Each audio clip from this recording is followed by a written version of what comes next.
और जो लोग अपने रील्स में बड़े बड़े शेरो शायरी पढ़ते हैं, जो कहते हैं कुछ नहीं होगा तो तजुर्बा होगा, उन लोगों को कौन सा तजुर्बा वो देना चाहेंगे जिनकी मौत हो गई है उनके जैसे ही इंस्टीट्यूट्स को चलाने वालों को। विकास दुबे कीर्ति की मैं बात कर रहा हूं, अवध ओझा की मैं बात कर रहा हूं, जो रील्स पे इंस्टाग्राम से लेकर फेसबुक तक खूब मुखर दिखते हैं, खूब चलते हैं। लोग उनको देखकर, उनके रील्स को देखकर दिल्ली आ जाता है कि हम पढ़ेंगे, हम आईएएस बन जाएंगे। वहां पे कबूतर खाने जितनी जगहों पर बड़े बड़े इंस्टीट्यूट चलते हैं और हजारों की संख्या में बच्चे वहां पे पढ़ते हैं, और ऐसी स्थिति है कि वो लगभग अमानवीय है।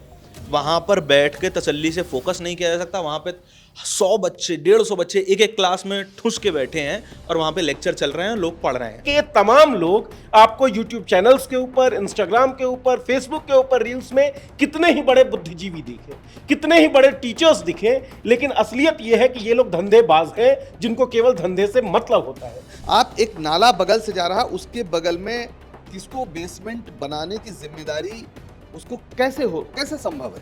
बेसमेंट आप बना कैसे सकते हैं? बगल में अगर कोई नाला जा रहा है और वो नाला फट जा रहा है, एक तो नाले की समस्या, दूसरा बेसमेंट, और वहां से बच्चे निकल ना पाए। था एक सपना लोग बेच रहे हैं, और उस पर फिल्म वाले भी आ गए। विदु विनोद चोपड़ा बड़े फिल्मकार, उन्होंने फिल्म बना दी कि बस आइए और यहाँ मुखर्जी नगर में दिल्ली में आइए और कंपटीशन की तैयारी करिए, आईएएस तो आप बन ही जाएंगे। देखिए जब वो बन सकते हैं, एकदम एक गाँव का एक लड़का जो 12वीं में फेल हो गया था। तो ये सपने बेचे जा रहे हैं और ये सपनों का कारोबार ये लोग कर रहे हैं। ये सारे लोग जो आईएएस नहीं बन पाए, वो कोचिंग खोल कर बैठ गए। शायद ही कोई ऐसा हो जो जिसने कंपटीशन दिया हो और वो नहीं हो पाता है, तो बताता है साहब हमारे पास बड़ा अनुभव है और फिर हम आपको बताते हैं। तो और खूब आजकल तो पूरा खेल है जिसमें कुछ किस्से, चुटकुले, कुछ चुटकुलेबाज इसमें आ गए हैं, उनकी रील वायरल हो रही है, पॉडकास्ट हो रहा है। राजधानी दिल्ली जो कि कोचिंग इंस्टीट्यूट्स का हब है, अब उसे हम कह सकते हैं कि हब ये बिजनेस बना रखे हैं।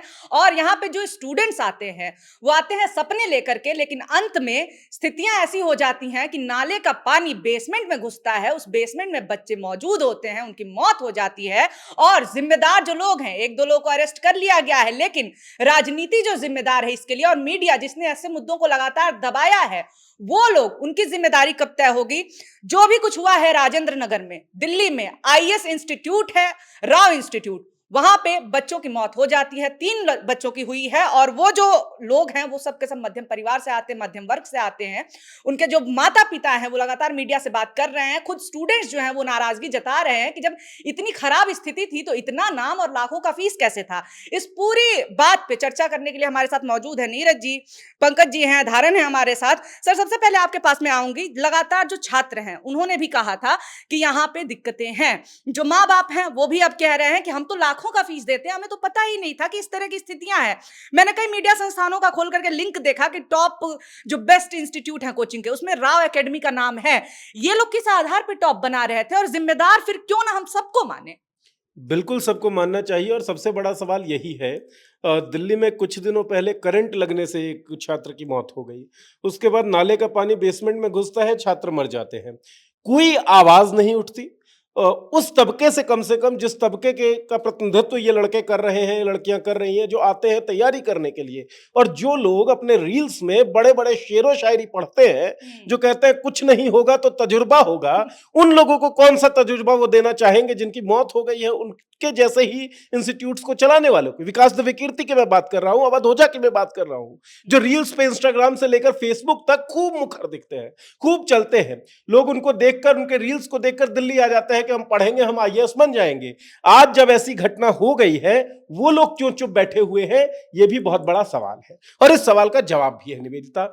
जवाब ये है कि ये तमाम लोग आपको यूट्यूब चैनल्स के ऊपर, इंस्टाग्राम के ऊपर, फेसबुक के ऊपर रील्स में कितने ही बड़े बुद्धिजीवी दिखे, कितने ही बड़े टीचर्स दिखे, लेकिन असलियत यह है कि ये लोग धंधेबाज हैं जिनको केवल धंधे से मतलब होता है। दृष्टि आईएएस वर्धमान प्लाजा में चल रहा था, और वो भी एक इल्लीगल तरीके से चल रहा था जिसकी सीलिंग कर दी गई। इसीलिए विकास दुबे कीर्ति चुप होंगे, क्योंकि उनको तो पता है कि बिजनेस करने के लिए क्या क्या उन्होंने किया होगा और किन किन चीजों की पोल खोल हो जाएगी, इसलिए वो बोल नहीं रहे हैं। ऐसे लोगों को ना बोलने की जो जिम्मेदारी तो क्या कहे, ऐसे लोग बोल कब नहीं रहे हैं जब जो युवा है वो मारे जा रहे हैं। मतलब जान की कीमत नहीं है इस देश के अंदर। 2 सरकारें यहां पर इन्वॉल्व है, एक आम आदमी पार्टी की दिल्ली सरकार और एक भारतीय जनता पार्टी के द्वारा शासित केंद्रीय सरकार, ये दोनों लोग कर क्या रहे हैं? एक आदमी, एक लड़का जो है वो करंट से मर जाता है, एक लड़का, कोई लड़का जो है वो नाले के पानी में डूब के मर जाते हैं, और ये लोग ब्लेम गेम खेल रहे हैं, इसकी टोपी उसके सर डाल रहे हैं। मतलब अगर आम आदमी पार्टी ये सिद्ध करने में सफल हो जाए कि ये भारतीय जनता पार्टी की सरकार की गलती है, तो वो खुश हो जाएंगे। ऐसे ही भारतीय जनता पार्टी की सरकार ये सिद्ध करने में सफल हो जाए कि आम आदमी पार्टी की गलती है, तो वो खुश हो जाएंगे। इन दोनों पार्टियों के लिए तो विन विन सिचुएशन ही है ना, इनको तो खुश होना है। जो मर गए, जिन परिवारों ने अपने बच्चों को गवा दिया, उनके दुख का किसको? उनके दुख की किसी को कोई परवाह ही नहीं है। 6:40 पर दिल्ली पुलिस के पास कॉल जाता है और दिल्ली पुलिस 9 बजे पहुंचती है। क्या कारण था? क्या कर रहे थे? ब्रेकफास्ट करने में टाइम लग गया था आपको, क्यों नहीं जा पाए आप जल्दी? दूसरी बात यह कि एमसीडी ने ड्राइव किया है, 13 इंस्टीट्यूट्स को उन्होंने सील कर दिया है। कह रहे थे हम कुछ कर ही नहीं सकते, हमारे पास पावर ही नहीं। अब कैसे कर दिया आपने? इल्लीगल ये 24 घंटे में या 10 घंटे में या 12 घंटे में तो हुआ नहीं है। इल्लीगल तरीके से अगर ये ऑपरेट हो रहा था तो पहले भी हो रहा था, पहले क्यों नहीं किया गया? जो इस वक्त एमसीडी ने जो सीलिंग ड्राइव चलाई, जिस तरीके से सील किया है, वही ये बात बताता है निवेदिता कि इन लोगों ने अपना काम ढंग से किया नहीं था। हमने देखा है वो स्क्रीनशॉट भी जिसमें ग्रीवांस रेज किया हुआ था तैयारी करने वाले छात्रों ने कि स्थिति खराब है, लेकिन किसी ने एक्नॉलेज नहीं किया, किसी ने काम नहीं किया। तो सबसे बड़ी बात तो यह है यहां पर कि एयरपोर्ट पर कोई टैक्सी वाला खड़ा रहता है, एयरपोर्ट की छत गिर जाती है, टैक्सी वाला मर जाता है। 15 मिनट की बारिश होती है और दिल्ली जो देश की राजधानी है वो जलमग्न हो जाता है, वाटर लॉगिंग से जूझता रहता है। बेसमेंट में बच्चे लाइब्रेरी में पढ़ाई कर रहे होते हैं, नाले का पानी फट जाता है और वो मर जाते हैं। मतलब इस देश में अगर किसी चीज की कीमत नहीं है तो वो जान की कीमत नहीं है, और इससे ज्यादा दुर्भाग्यपूर्ण, इससे ज्यादा घटिया स्थिति कुछ भी नहीं हो सकती। इससे ज्यादा घटिया स्थिति एक हो सकती है जो स्थिति अभी हम देख रहे हैं। आम आदमी पार्टी की सरकार और भारतीय जनता पार्टी की सरकार दोनों एक दूसरे के सिर पर टोपी लादने का बस काम कर रहे बिल्कुल हैं। ट्रेंडिंग का खेल खेला जा रहा है कि भाजपा जिम्मेदार है, उधर से वो चला रहे हैं कि आपकी एमसीडी दिल्ली को ले डूबी। ऐसे में धारण, आपने कॉम्पिटेटिव जो परीक्षाएं हैं उनकी तैयारियां की हैं, आप रहे हैं इन जगहों पे, आप कोचिंग इंस्टीट्यूट्स में भी गए हैं, आप अभी पत्रकार हैं, लेकिन आपने जो चीजें देखी हैं बतौर स्टूडेंट, क्या किस तरह के हालात थे वहां पे? जैसा अभी नीरज सर बता रहे हैं, या फिर जो हम देख रहे हैं, जब हम वहां पहुंचते देखते हैं कि सकरी गलियां हैं, केवल विज्ञापन लगे हैं, होर्डिंग लगे हैं, चलने की जगह नहीं है, लेकिन उसी में दसियों जो है चल रहे हैं। कोचिंग इंस्टीट्यूट अब जाकर के सील हो रहा है, लेकिन उससे पहले सील नहीं हुए थे। तो क्या हालात होते हैं? क्योंकि 1.5 लाख की फीस होती है, एक कमरा 20,000 का मिल रहा है। ऐसे में जो आम परिवार का है, मध्यम वर्ग का है या फिर निम्न मध्यम वर्ग के परिवार से जो बच्चे आते हैं, वो किस तरह रहते हैं वहां पे, किस तरह की दिक्कतें आती हैं? निवेदिता, ये स्थिति बिल्कुल भी नई नहीं है। मैंने तैयारी करी थी लगभग 2019-20 के आसपास, तब भी स्थिति ऐसी ही थी, आज भी स्थिति ऐसी है। और ओल्ड राजेंद्र नगर और लक्ष्मी नगर और तमाम दिल्ली की जितनी भी कोचिंग हब कही जाने वाली जगहें हैं, वहां पे कबूतर खाने जितनी जगहों पर बड़े बड़े इंस्टीट्यूट चलते हैं और हजारों की संख्या में बच्चे वहां पे पढ़ते हैं। और ऐसी स्थिति है कि वो लगभग अमानवीय है। वहां पर बैठ के तसल्ली से फोकस नहीं किया जा सकता। वहां पे 100 बच्चे, 150 बच्चे एक एक क्लास में ठुस के बैठे हैं और वहां पे लेक्चर चल रहे हैं, लोग पढ़ रहे हैं। और वो स्थिति ऐसी है कि अगर वहां पे आग लग जाए, वहां पर कोई नेचुरल कैलामिटी आए, भूकंप आए, तो निकासी की व्यवस्था कोई नहीं है। मैं जिस इंस्टीट्यूट में पढ़ता था लक्ष्मी नगर में, वहां पर जो स्ट्रक्चर था, अंदर का स्ट्रक्चर था, पूरा लकड़ी का था। अगर आग लग जाए तो कोई नहीं बचेगा वहां पे, ऐसी स्थिति थी। और अगर भूकंप आ गया, तुरंत किसी को बाहर नहीं निकाला जा सकता है। आग लग जाए तो आग तुरंत बुझाई नहीं जा सकती है। और वहां पे जो बायोमेट्रिक वाली चीज इस वक्त जो बहुत ज्यादा चर्चा में है कि अगर आग लगेगी, सबसे पहला काम होगा बिजली काटी जाएगी।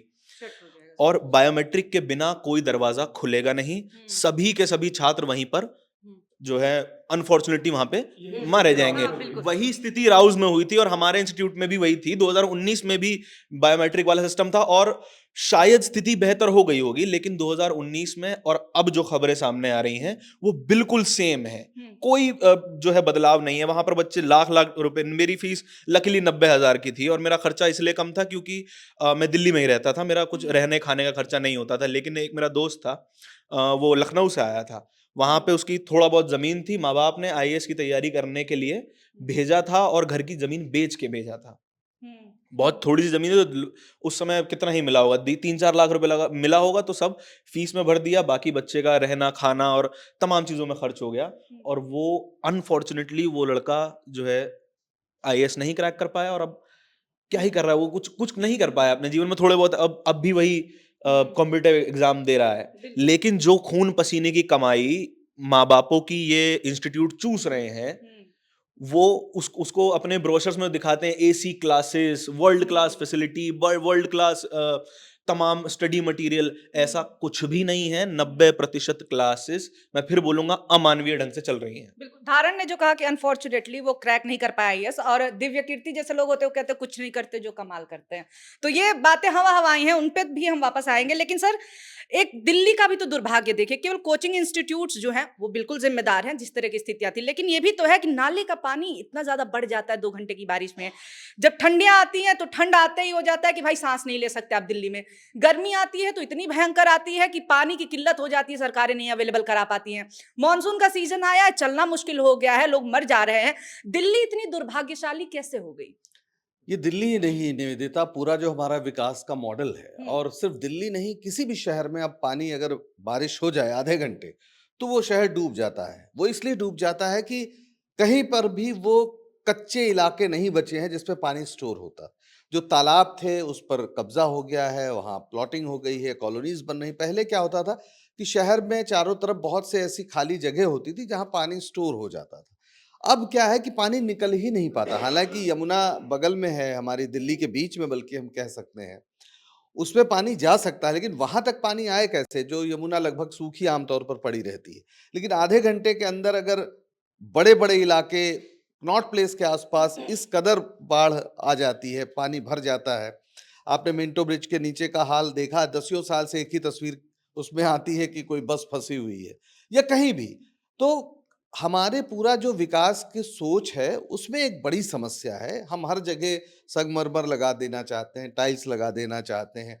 हरियाली भी हमारी प्लांटेड किस्म से है जिसके चारों ओर सीमेंट की एक तरह से चारदीवारी होती है, छोटी या बड़ी। तो कुल मिला के ये पूरा हमारा जो शहरी नियोजन का जो की जो समस्या है या जो उसकी कल्पना है, ये उसकी दरिद्रता को दिखाता है। लेकिन ये अपराध है। आप एक नाला बगल से जा रहा, उसके बगल में किसको बेसमेंट बनाने की जिम्मेदारी, उसको कैसे संभव है? बेसमेंट आप बना कैसे सकते हैं? बगल में अगर कोई नाला जा रहा है और वो नाला फट जा रहा है, एक तो नाले की समस्या, दूसरा बेसमेंट, और वहां से बच्चे निकल ना पाए। जाहिर है पानी इतने वेग में इतना वो तो नहीं रहा होगा, धीरे धीरे ही एक तरह से अगर आया भी होगा तो निकलने की जगह तो होनी चाहिए। तो आप 12 फीट तक पानी भर 12 जाता है। फीट तक तो एक सेकेंड्स में तो भरा नहीं होगा। इसका मतलब है कि जो बात कही जा रही कि लोग निकल नहीं पाए, बायोमेट्रिक्स या जो भी, तो पूरा जो सिस्टम है, और इसमें भी छात्रों और खास तौर पर जो प्रतियोगी परीक्षार्थी हैं उनके प्रति जो रुख है और जिस अमानवीय परिस्थिति से वो निकलते हैं, उस पर तो आज तब चर्चा हो रही है जब 3 दुर्भाग्यपूर्ण ढंग से 3 नौजवान या 3 लोग, शायद एक लड़की भी है उसमें, हाँ बता जी। रहे हैं। तो किन घरों से आए होंगे, उन घरों के ये चिराग बुझे हैं, तब हम इस पे चर्चा करें। अभी पिछले दिनों एक फिल्म आई थी 12th फेल, हाँ, बड़ी चर्चा हुई साहब। दिव्य वो कीर्ति पे। जी, दिव्य कीर्ति जी भी उसमें थे। अब किसी व्यक्तिगत उस पे मैं नहीं कहना चाहता कुछ, लेकिन वो क्या था, एक सपना लोग बेच रहे हैं, और उसपे फिल्म वाले भी आ गए। विदु विनोद चोपड़ा बड़े फिल्मकार हैं, उन्होंने फिल्म बना दी कि बस आइए और यहाँ मुखर्जी नगर में दिल्ली में आइए और कंपटीशन की तैयारी करिए, आईएएस तो आप बन ही जाएंगे। देखिए जब वो बन सकते हैं, एकदम एक गांव का एक लड़का जो 12वीं में फेल हो गया था। तो ये सपने बेचे जा रहे हैं और ये सपनों का कारोबार ये लोग कर रहे हैं। सच्चाई ये है कि बहुत कम सीटें हैं और अनिवार्य रूप से 99% लोगों को असफल होना ही है। लेकिन एक पूरी नौजवान पीढ़ी अपनी करीब 8 से 10 साल वो इसी कंपटीशन के लालच में, जब उसे, जो वो कुछ कर सकता है, जब उसके अंदर बहुत जोश है, बहुत ऊर्जा है, उस समय वो कमरे में बंद है कुछ किताबों के साथ, और उसमें पढ़ाई वही होती है जो यूनिवर्सिटीज में हुई है। यूनिवर्सिटी के प्रोफेसर्स, यूनिवर्सिटी के तमाम जो बड़े बड़े काबिल लोग हैं वो नहीं समझा पाते हैं, लेकिन एक दड़बे नुमा जगह, एक कमरे में ऐसा क्या पढ़ा दिया जाता है जो वो लड़के समझ जाते हैं। ये बड़ा सवाल एक ये भी तो सर खड़ा होता है ना कि जो हमारी पूरी शिक्षा व्यवस्था है, भाई उसी हिस्ट्री से, उसी साइकोलॉजी से, उसी सिविक्स से, उसी भूगोल से क्वेश्चंस आएंगे। आपका ऑप्शनल सब्जेक्ट अगर इंजीनियरिंग से है तो उसी से क्वेश्चंस आएंगे जो आपने अपने ग्रेजुएशन में या पोस्ट ग्रेजुएशन में पढ़ा है। लेकिन फिर आप पोस्ट ग्रेजुएशन कर लेते हैं, ग्रेजुएशन कर पीएचडी कर लेते हैं, उसके बावजूद आपको इन कोचिंग इंस्टीट्यूट में जाना पड़ता है। तो शिक्षा व्यवस्था पे भी तो बहुत बड़ा सवाल है ना। तो ना कॉलेज में पढ़ाई हो रही, ना यूनिवर्सिटी में पढ़ाई हो रही, और ये सारे लोग जो आईएएस नहीं बन पाए वो कोचिंग खोलकर बैठ गए। मतलब मैं बहुत स्पष्ट कहना चाह रहा हूं, शायद ही कोई ऐसा हो जो जिसने कंपटीशन दिया हो और वो नहीं हो पाता है, तो बताता है साहब हमारे पास बड़ा अनुभव है और फिर हम आपको बताते हैं। तो और खूब आजकल तो एक पूरा खेल है जिसमें कुछ किस्से, चुटकुले, कुछ चुटकुलेबाज इसमें आ गए हैं, उनकी रील वायरल हो रही हो रहा है, पॉडकास्ट हो रहा है। लेकिन जो हकीकत है, अगर जैसे मैं हिस्ट्री मैंने पढ़ी इलाहाबाद यूनिवर्सिटी में, मैं हिस्ट्री में पीएचडी हूँ। हमारे यहाँ भी ये सब था, लेकिन कोई भी क्लास यूनिवर्सिटी की क्लास से बेहतर नहीं होती है। आप कोचिंग में जाते हैं तो आप अपने को ज़्यादा उस तरह के सवालों से अपने को जोड़ते हैं जो सवाल संभव है आने के लिहाज से। वो एक अलग किस्म की पढ़ाई होती है जिसमें शायद बड़े अध्ययन से ज़्यादा सिलेक्टेड अध्ययन पर जोर दिया जाता है। तो ये कहीं हमारे यूपीएससी को भी सोचना होगा कि वो अपने सवालों को इस तरह से बनाए कि जो बच्चे वाकई उस विषय की गहराई में, उसकी दार्शनिकता में डूब पा रहे हों, वो उसको हल करें। ना कि सिर्फ वो कुछ सवाल रट के या कुछ खास शैली के सवालों को रट कर वो पास करें। और कुछ लोग बीच में, जैसे एक ज़माने में चर्च जो है यूरोप में स्वर्ग का टिकट बेचता था, उसी के खिलाफ प्रोटेस्टेंट मूवमेंट हुआ। मार्टिन लूथर का जो ये वाले नहीं, मार्टिन लूथर, ये 15वीं सेंचुरी की बात कर रहा हूँ। तो बाकायदा स्वर्ग का टिकट वो बेचते थे, उसके खिलाफ आंदोलन हुआ। प्रोटेस्टेंट मूवमेंट वहीं से आया, उस प्रोटेस्ट की वजह से आज ये सारे लोग स्वर्ग का टिकट बेच रहे हैं। अफसोस की बात है कि स्वर्ग का टिकट खरीदने की ऐसी मारामारी है कि उसमें कुछ बच्चे सचमुच स्वर्गवासी हो गए। इससे ज्यादा दुखद क्या हो सकता है? नहीं, और सर अभी देखिए, जैसे मैंने कहा कि अवध ओझा जैसे जो लोग हुए, जो मोटिवेशनल गुरु, इनको कहा ही जाता है मोटिवेशनल स्पीकर, ये लोग जो हैं, भाजपा से टिकट मिलेगा कि नहीं मिलेगा, ये सारी चीजें रहती, उन्होंने कहा था कहीं से ये टिकट मिल जाए, बस मिल जाए। तो क्या ये जिनका काम है, जो कहते हैं कि हमने बहुत कुछ किया, अगर देखा जाए धरातल पे, देखा जाए इंफ्रास्ट्रक्चर के लेवल पे देखा जाए, तो इन्होंने नहीं किया है कुछ भी स्टूडेंट्स के लिए। कहीं भी हमने ऐसा नहीं देखा है कि जहां पे ये मोटिवेशनल गुरुज पहुंचे हों माफ करिएगा, और वहां पे छात्रों से बात की हो या फिर बोला हो कि यहाँ पे परेशानियां हैं। तो ये लोग हैं। और दूसरी बात, एक और सवाल मेरे दिमाग में लगातार आ रहा है, मैं अभी चेक कर रही थी, थोड़ा रिसर्च कर रही थी इस पे, मैंने देखा कि लगभग हर दूसरे साल कोर्ट ने कहा है कि जहां पे भी आग से जुड़ी हुई सुरक्षा नहीं है, उन कोचिंग इंस्टीट्यूट्स को बंद कराया जाए, सील किया जाए। हर दूसरे साल कोर्ट ने इस पे बोला है, इसके बावजूद हुआ नहीं है। आखिर जब कोर्ट की बात ये लोग नहीं मान रहे, ये कौन लोग हैं और क्यों नहीं मान रहे, ये बात मैं चाहती हूँ आप ये जनता को बताएं। 2 सवाल आपने पूछे हैं। इसका जो पहला पार्ट है जिसमें आपने कहा कि वो जो टीचर्स हैं वो बोल क्यों नहीं रहे हैं, लोगों के बीच में जाकर बात क्यों नहीं करते हैं। मुझे याद है 2011 से 15 में मैं बीटेक कर रहा था।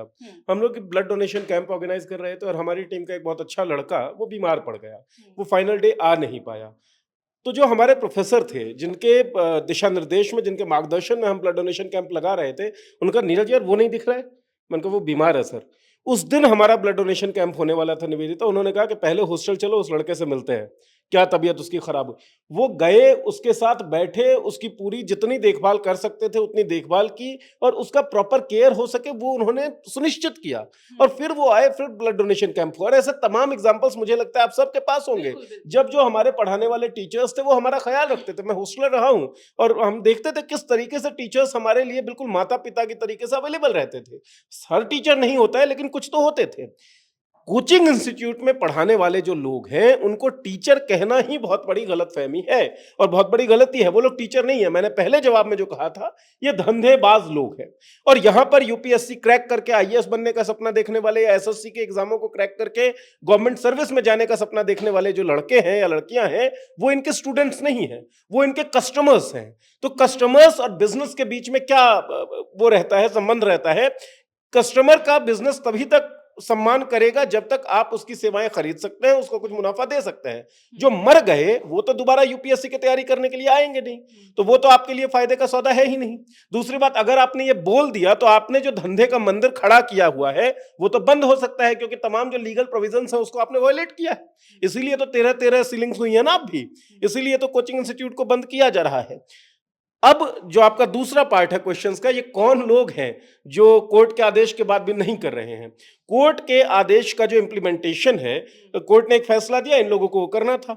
जो कानून बना या जो भी नियम कहते हैं, उन नियमों की स्थापना करने की जिम्मेदारी जो पुलिस है या जो प्रशासन है उसकी बनती है कि वो लोग करवाएं। वो लोग करवाते ही नहीं है। करवाते क्यों नहीं है? क्योंकि कोचिंग इंस्टीट्यूट चलाने वाले लोग बड़े धंधेबाज लोग हैं। जो टीचर होते होते मोटिवेशनल स्पीकर बन जाते हैं और मोटिवेशनल स्पीकर बनने के बाद करोड़ों की फैन फॉलोइंग उनकी हो जाती है, जिसके दम पर वो किसी पार्टी से टिकट किसी जगह से मांग सकते हैं। तो ये बहुत मजबूत, बहुत ताकतवर, बहुत पैसे वाले लोग हैं, जिनके खिलाफ कार्रवाई करने से सरकारें भी डरती हैं, प्रशासन तो डरेगा ही, क्योंकि प्रशासन भी सरकार के इशारे पर काम करेगा। तो ये लोग मजबूत बिजनेसमैन हैं, जिन्होंने देश की पूरी व्यवस्था को चौपट करके रखा हुआ है। एक बात उसमें मैं ऐड कर देना चाहता हूं, 11 से 15 के बीच में मैंने बीटेक किया इलेक्ट्रॉनिक्स एंड कम्युनिकेशन से। टेलीविजन की जब पढ़ाई होती थी तो हमको कैथोड रे ट्यूब पढ़ाया जाता था। वो वाला टीवी जिसको कई लोगों ने देखा होगा, सुना होगा, जो पीछे के साइड जिसका कैबिनेट निकला होता था, ब्लैक एंड व्हाइट, वो पढ़ाते थे, जबकि एलईडी का जमाना आ चुका है। तो सरकारों को यह भी सोचना पड़ेगा कि आप पढ़ा क्या रहे हैं, और आपके उच्च शिक्षण संस्थानों में चाहे ग्रेजुएशन के कोर्सेज हो, पीजी के कोर्सेज हो, अपडेटेड है क्या? आप समय के साथ उन कोर्सेज में आपने चेंजेस लाया क्या? आपने वो नहीं ला पाए हैं। जो यूनिवर्सिटीज हैं, कॉलेजेस हैं, वहां पर शिक्षा का लेवल इस तरीके का नहीं बढ़ पाया है। इसी कारण से कुकुरमुत्ते की तरह इन कोचिंग इंस्टीट्यूट को फैलने का मौका मिला है, और इस फैलाव के कारण ये कोचिंग इंस्टीट्यूट धीरे धीरे धंधेबाजों में तब्दील हो गए हैं। और धंधा, उसका कोई धर्म नहीं होता है, कोई मरे, कोई जले, कोई कटे, इनको कोई फर्क नहीं पड़ता है। एसएससी की तैयारी करने वाले लड़के मुखर्जी नगर में जो रहते हैं, वहां पर आग लगी थी, हम सब ने वो खबर भी देखी पिछले साल। आज नाले का पानी भर गया, इसमें डूब के मर गए लोग। जब आप मुखर्जी नगर, जीटीबी नगर, इन जगहों पर जाएंगे निवेदिता, मैं गया था एक रिपोर्ट के सिलसिले में, तो यहाँ पर रहने के लिए जो जाते हैं कमरा लेने के लिए, ब्रोथेल्स का जो साइज बताते हैं ना कुछ लोग कि भाई ये 4x4, 8x4, 5x5 के कमरे होते हैं, उस तरीके के सेगमेंट्स बना रखे हैं लकड़ी का, जो उदाहरण बता रहे थे, और उसमें लड़के रह रहे हैं। मतलब एक अगर आपने तख्त सा कुछ लगा दिया जिसपे आप सोएंगे तो आपका दरवाजा नहीं खुल सकता है। इस स्थिति में वो रह रहे हैं। क्या ये सब कुछ लीगल है? ये एमसीडी को या दिल्ली सरकार को नहीं दिख रहा है? इस पर कोई कार्रवाई नहीं हो सकती है? हो सकती है, लेकिन कार्रवाई नहीं हो रही, वो इसीलिए क्योंकि इनको संचालित करने वाले लोग बहुत बड़े धंधेबाज, बहुत पैसे वाले, बहुत रसूख वाले, और शायद बहुत ज्यादा अप्रोचेस वाले लोग होंगे, जिसके कारण कार्रवाई नहीं हो रही। बिल्कुल, कट बहुत से लोगों का शामिल होता है जब इन लोगों का व्यवसाय फलता फूलता है। और आप देखिए, जो धंधे की बात हो रही है, कैसे चलता है, मैं आपको ये भी बता देती हूँ। जो हब वाली जगह है, मुखर्जी नगर, राजेंद्र नगर, आप इनके आसपास के सब मेट्रो के से उतरेंगे, तो अगर आप युवा हैं तो आपके पास आकर के एक दलाल होता है, वो आप कहता है कि कोचिंग करना है, कोचिंग करना है, चलो चल जाते हैं। तो हर कोचिंग इंस्टीट्यूट का एक दलाल जो है वो मेट्रो के पास खड़ा रहता है। बस ये पूरा मॉडल यही है जी। न सिर्फ दलाल, न सिर्फ उन कोचिंग इंस्टीट्यूट के एम्प्लॉइज, कुछ स्टूडेंट भी पार्ट टाइम मनी कमाने के लिए वहां उनको खड़ा रहना पड़ता है। अच्छा। क्योंकि स्टूडेंट्स को भी कहा जाता है कि आप इतने स्टूडेंट लाइए, आपकी फीस में 10% माफ कर दिया जाएगा। देखिए, ऐसी चीजें ये खुलेआम चलती हैं, ये कुछ कोई नई बात नहीं है। बहुत जो शोरूम नुमा कोचिंग इंस्टीट्यूट हैं मुखर्जी नगर में, राजेंद्र नगर में, लगातार आपको दिखाई देंगे। वहां पर जो काउंसलर होते हैं, वहां पर जो रिसेप्शन में बैठेंगे, वो कहते हैं कि अच्छा आपको फीस ज्यादा लग रही है तो 4 स्टूडेंट और ले आइए, आपके 10% कम कर देंगे। और हर स्टूडेंट को ये ऑफर दे दिया जाता है। अब बताइए ये मजबूरी लीगल में वो कैसे हो सकता है? और हाँ। मजबूरी में वो करते हैं, क्योंकि नहीं है पैसा उन बच्चों के पास, नहीं है उनके पास। वो क्या कहते हैं, दाल भात चोखा खा के तमाम लोग पढ़ाई कर रहे हैं, तमाम लोग तैयारी कर रहे हैं, उनके पास खाने को नहीं है, तो फीस का जितना बचा सके उतना बचा लेते हैं। बिल्कुल, यानी स्टूडेंट्स को ही फ्री का लेबर इन्होंने बना दिया, अपना काम निकलवा रहे हैं। अब आप ये बताइए ये लीगल कैसे है, और क्या इसकी जानकारी नहीं होगी? आपको तमाम रिपोर्ट्स ऐसे मिल जाएंगी जिसमें कई बार कोर्ट ने एमसीडी के कर्मचारियों को भी झाड़ लगाई है, सरकारों से पूछा है कि आप कर क्या रहे हैं। कभी छात्र जल के मर जाते हैं, कभी करंट लग जाता है। अब जो है, जो छात्र सपना देख करके आए थे कि नीली बत्ती में बैठ करके कभी भविष्य में घूमेंगे, उन छात्रों को इन कोचिंग इंस्टीट्यूट्स ने अर्थी में डाल करके घर भेजा है। ये अपराधी हैं, इनके साथ साथ वो सब के सब लोग हैं, चाहे कोई भी सरकार हो, चाहे केंद्र की हो, राज्य की हो, या फिर एमसीडी हो, इन सबकी जिम्मेदारी तय होनी चाहिए, क्योंकि अपराध सबने किया है। इस पूरी चर्चा के बारे में आपका क्या सोचना है, और जो भी कुछ हुआ है और जिस तरह आजकल शिक्षा मॉडल हो चुका है, उस पर आप क्या कहना चाहेंगे, ये हमें आप कमेंट सेक्शन में जरूर बता दें। और हाँ, आगे भी ऐसी ही चर्चाएं आपको सुनने के लिए मिले, इसके लिए हमारे चैनल मॉलिटिक्स को सब्सक्राइब करना ना भूलें। वीडियो देखने के लिए बहुत शुक्रिया, बहुत धन्यवाद।